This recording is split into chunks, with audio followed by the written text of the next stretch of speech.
परमात्मा भीतर विराजमान है, हम उसकी स्मृति खो गए। परमात्मा हमने नहीं खोया है।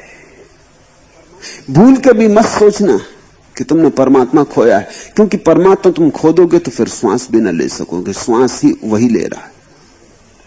भूल के भी मत सोचना कि परमात्मा खोया जा सकता है, क्योंकि जो खोया जा सके वो परमात्मा नहीं है। परमात्मा तुम्हारा स्वभाव है, तुम्हारे रोम रोम में वही धड़कता है, तुम्हारे कण कण में वही जीवित है, तुम वही हो। तत्वमसि श्वेतकेतु। उद्दालक ने अपने बेटे को कहा है तू वही है श्वेतकेतु, मगर हमें याद नहीं, विस्मरण हुआ है, भूल गए। एक सम्राट का बेटा बिगड़ गया, गलत संगसांत में पड़ गया, बाप नाराज हो गया। बाप ने सिर्फ धमकी के लिए कहा कि तुझे निकाल बाहर कर दूंगा, या तो अपने को ठीक कर ले या मेरा महल छोड़ दे। सोचा नहीं था बाप ने कि लड़का महल छोड़ देगा, छोटा ही लड़का था, लेकिन लड़के ने महल छोड़ दिया। बाप का ही तो बेटा था, सम्राट का बेटा था, जिद्दी था। फिर तो बाप ने बहुत खोजा, उसका कुछ पता ना चले। वर्षों बीत गए, बाप बूढ़ा, रोते रोते उसकी आंखें धुंधिया गई। एक ही बेटा था, उसका ही ये सारा साम्राज्य था। पछताता था बहुत कि मैंने किस दुर्दिन में, किस दुर्भाग्य के क्षण में ये वचन बोल दिया कि तुझे निकाल बाहर कर दूंगा। ऐसे कोई 20 साल बीत गए और एक दिन उसने देखा कि महल के सामने एक भिखारी खड़ा है, और बाप एकदम पहचान गया। उसकी आंखों में जैसे फिर से ज्योति आ गई, ये तो उसका ही बेटा है। लेकिन 20 साल बेटा तो बिल्कुल भूल चुका कि वो सम्राट का बेटा है। 20 साल का भिखमंगापन किसको न बुला देगा। 20 साल द्वारदार, गांव गांव रोटी के टुकड़े मांगता फिरा। 20 साल का भिखमंगापन परत परत जमता गया। भूल ही गई ये बात कि कभी मैं सम्राट था। किसको याद रहेगी, बुलानी भी पड़ती है, नहीं तो भिखमंगापन बड़ा कठिन हो जाएगा, भारी हो जाएगा। सम्राट होके भीख मांगना बहुत कठिन हो जाएगा। जगह जगह दुत्कारे जाना, कुत्ते की तरह लोग व्यवहार करें, द्वार द्वार कहा जाए आगे हट जाओ। भीतर का सम्राट होगा तो तलवार निकाल लेगा। तो भीतर के सम्राट को तो धुंधला करना ही पड़ा था, उसे भूल ही जाना पड़ा था। यही उचित था, यही व्यवहारिक था कि ये बात भूल जाओ। और कैसे याद रखोगे जब 24 घंटे याद एक ही बात की दिलवाई जा रही हो चारों तरफ से कि भिखमंगे हो, लफंगे हो, आवारा हो, चोर हो, बेईमान हो। कोई द्वार पर टिकने नहीं देता, कोई वृक्ष के नीचे बैठने नहीं देता, कोई ठहरने नहीं देता। लो रोटी, आगे बढ़ जाओ, मुश्किल से रोटी मिलती है। टूटा फूटा पात्र, फटे पुराने वस्त्र, नए वस्त्र भी 20 वर्षों में नहीं खरीद पाया। दुर्गंध से भरा हुआ शरीर। भूल ही गए वे दिन सुगंध के, महल के, शान के, सुविधा के, गौरव गरिमा के। वे सब भूल गए। 20 साल की धूल इतनी जम गई दर्पण पर कि अब दर्पण में कोई प्रतिबिंब नहीं बने। तो बेटे को तो कुछ पता नहीं, वो तो ऐसे ही भीख मांगता हुआ इस गांव में भी आ गया है, जैसे और गांव में गया था। ये भी और गांव जैसा गांव है, लेकिन बाप ने देखा खिड़की से, ये तो उसका बेटा है। नाक नक्श सब पहचान में आता। धूल कितनी ही जम गई हो, बाप की आंखों को धोखा नहीं दिया जा सका। बेटा भूल जाए, बाप नहीं भूल पाता है। मूल स्रोत नहीं भूल पाता है, उद्गम नहीं भूल पाता है।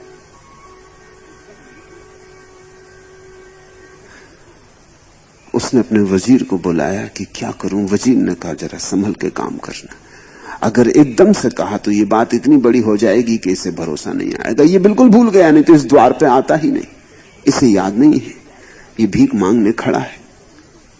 थोड़े सोच समझ के कदम उठाना।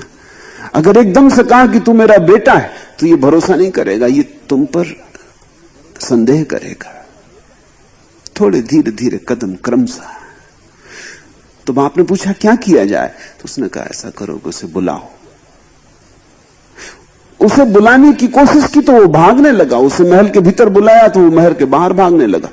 नौकर उसके पीछे दौड़ा है तो उसने कहा कि ना भाई, मुझे भीतर नहीं जाना, मैं गरीब आदमी, मुझे छोड़ो, मैं गलती हो गई कि महल पे आ गया, राजा के दरबार में आ गया, मैं दूसरी जगह, मैं तो भीख मांगता हूं, मुझे भीतर जाने की कोई जरूरत नहीं। वो तो बहुत डरा, सजा मिले कि कारागृह में डाल दिया जाए, कि पता नहीं क्या अड़चन आ जाए। लेकिन नौकरों ने समझाया कि मालिक तुम्हें नौकरी देना चाहता है, उसे दया आ गई, तो वो आया। लेकिन वो महल के भीतर कदम न रखता था, वो महल के बाहर ही झाड़ू बुहारी लगाने का उसे काम दे दिया गया।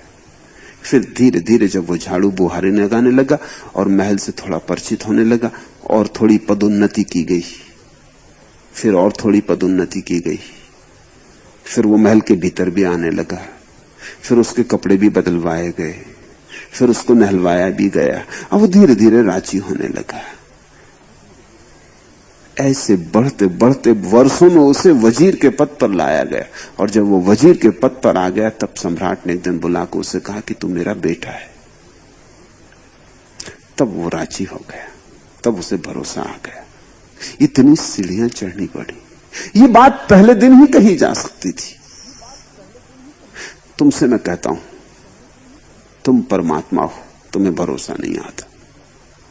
तुम कहते हो कि सिद्धांत की बात होगी, मगर मैं और परमात्मा, मैं तुमसे रोज कहता हूं तुम्हें भरोसा नहीं आता, इसलिए तुमसे कहता हूं ध्यान करो, भक्ति करो, चलो झाड़ा बुहारी से शुरू करो। ऐसे तो अभी हो सकती है बात, मगर तुम राजी नहीं।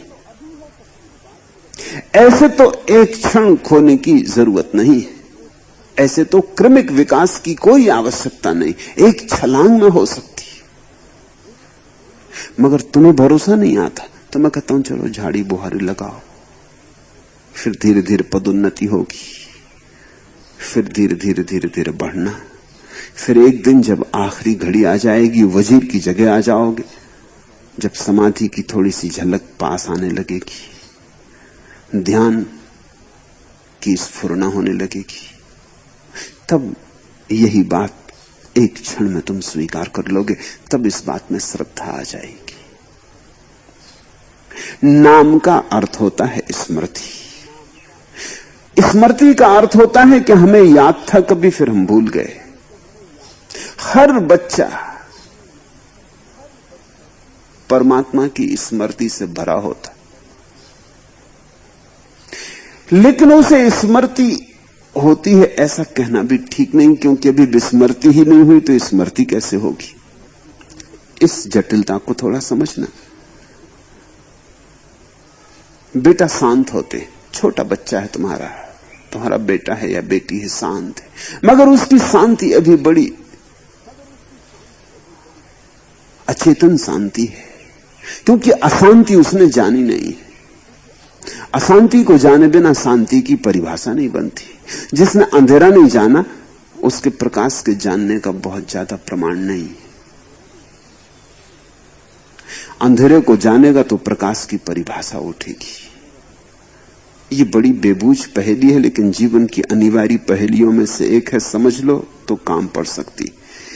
यहां भटके बिना कोई परमात्मा तक पहुंच ही नहीं सकता। परमात्मा में तो हम होते ही हैं, लेकिन भटक के पहुंचते। भटकना होता है पहुंचने के लिए।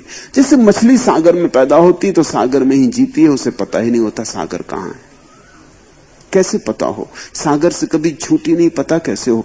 पता होने के लिए थोड़ी दूरी होनी चाहिए, पता होने के लिए थोड़ा बिछड़न होनी चाहिए, वियोग होना चाहिए। वियोग हुआ नहीं, कभी सागर में ही पैदा हुई, सागर में ही बड़ी हुई, सागर में ही रही, सागर ही सारा जीवन।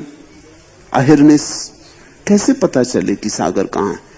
एक मछुआ उसे पकड़ ले, तब उसे याद आती। सागर छूटते ही सागर की याद आती, तड़फती है घाट पर, सागर में डूब जाना चाहती है। फिर अब अगर सागर में पहुंच जाए तो परम आनंद को उपलब्ध होगी। ये वही सागर है जिसमें वो घड़ी भर पहले थी, लेकिन कभी आनंद न जाना था। बच्चे वही हैं जहां संत पहुंचते, लेकिन बच्चों को कुछ आनंद का पता नहीं, संतों को पता होता। संत ऐसी मछलियां हैं जो घाट पर तड़फ लिए, रेत में तड़फ लिए, फिर डुबकी लगी, नाम का अर्थ होता है जो भूल गया उसकी याद। नाम का अर्थ होता है जो सागर खो गया उसमें पुनः प्रवेश। नाम का अर्थ होता है सुरति, याद का लौट आना। दीपक बारा नाम का महल भया उजियार। और जैसे ही स्मृति जगती है कि मैं कौन हूं, वैसे ही उजियारा हो जाता है। और उजियारे के साथ ही जो कल झोपड़ी जैसा लगता था वो महल हो जाता। संत महल में ही रहते, झोपड़ी में रहें तो भी महल में ही रहते, नंगे रहें तो भी सम्राटों के पास वैसे वस्त्र नहीं, भूखे रहें तो भी उन जैसा कोई तृप्त नहीं, अग्नि में जलें तो भी उनके भीतर कुछ जलता नहीं।